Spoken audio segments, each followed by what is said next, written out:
Putin está tomando de su propia medicina. El dictador ruso pretendía hacer el máximo daño a Ucrania, pero esto se le ha vuelto en un efecto boomerang.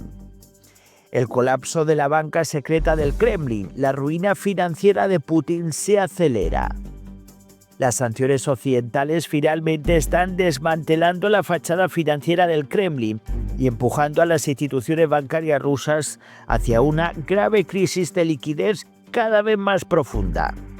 Lo que durante años fue presentado como un sistema resistente y blindado frente a la presión exterior empieza a mostrar grietas estructurales que amenazan la estabilidad económica del régimen de Vladimir Putin.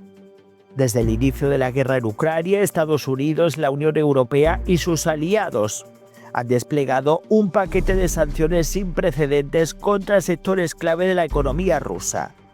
El sistema bancario fue uno de los principales objetivos. Varias entidades quedaron fuera del sistema internacional de pagos, se restringió el acceso a financiación exterior y se congelaron activos en el extranjero. Aunque Moscú intentó proyectar una falsa imagen de normalidad, los efectos acumulativos están empezando a ser visibles. Uno de los pilares que ha sostenido al Estado ruso en los últimos años ha sido el Fondo Nacional de Riqueza, el llamado colchón financiero del Kremlin. Sin embargo, desde el 2022 ese fondo ha sufrido una reducción significativa, en gran parte para cubrir déficits presupuestarios crecientes y financiar el esfuerzo militar. La parte líquida disponible se ha ido reduciendo progresivamente, limitando el margen de maniobra del régimen ruso para estabilizar la economía en caso de un shock adicional. Al mismo tiempo, los ingresos energéticos, históricamente la principal fuente de divisas de Rusia, ya no generan el mismo flujo que antes. Los topes al precio del petróleo, las restricciones comerciales y los mayores costes logísticos han erosionado los beneficios. Aunque Rusia sigue exportando crudo y gas, los descuentos aplicados a nuevos compradores y las grandes dificultades financieras reducen la rentabilidad real para el Estado. En paralelo, el sistema bancario interno muestra señales de tensión. El aumento del gasto público, el crecimiento del crédito dirigido y la acumulación de deuda vinculada al esfuerzo bélico están elevando el riesgo de impagos.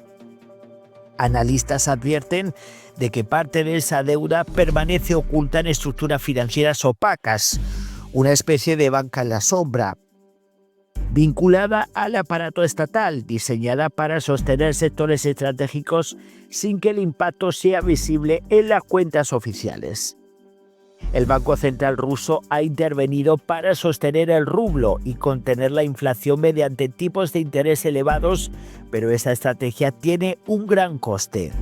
Frena la inversión privada y encarece el crédito para empresas y ciudadanos. El resultado es una economía cada vez más dependiente del gasto militar y menos diversificada.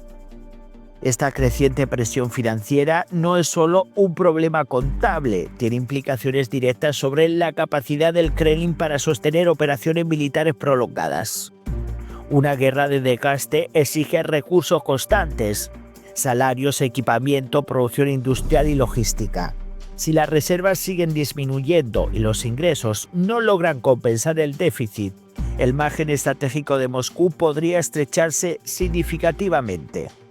Por ahora no se puede hablar de un colapso inmediato del sistema financiero ruso, pero la tendencia apunta a un deterioro progresivo. La combinación de sanciones prolongadas, caída relativa de ingresos energéticos, agotamiento de reservas y tensión bancaria configura un escenario de vulnerabilidad estructural. En definitiva, la fachada de estabilidad económica que el Kremlin ha intentado proyectar empieza a resquebrajarse. La pregunta ya no es si las sanciones tienen impacto, sino cuánto tiempo puede sostener Rusia este ritmo de desgaste financiero sin que se produzca una grave crisis, una crisis más profunda que afecte directamente al núcleo del poder en Moscú. Y es que está claro que la situación se complica para el dictador ruso. todos los índices económicos ya están viendo como una caída progresiva en la economía rusa, como hemos visto, la alta tasa de interés, también como la devaluación, como el rublo también está cayendo en peso. Y bueno, pues vemos cómo la situación se está complicando muchísimo con el paso del tiempo, y el que pretendía hacer mucho daño a los ucranianos, ahora estamos hablando de un efecto boomerang. El colapso de la banca secreta del Kremlin, la ruina financiera de Putin, se acelera. Y es que las sanciones occidentales finalmente están desmantelando la fachada financiera del Kremlin. Durante mucho tiempo han intentado proyectar una falsa realidad, llevando a las instituciones bancarias rusas a una crisis de liquidez irreversible, y por eso ahora Putin está desesperado por intentar conseguir alianzas, porque sabe que su economía va en caída y sin frenos. Muchísimas gracias, dejen sus likes, nos vemos en el próximo vídeo.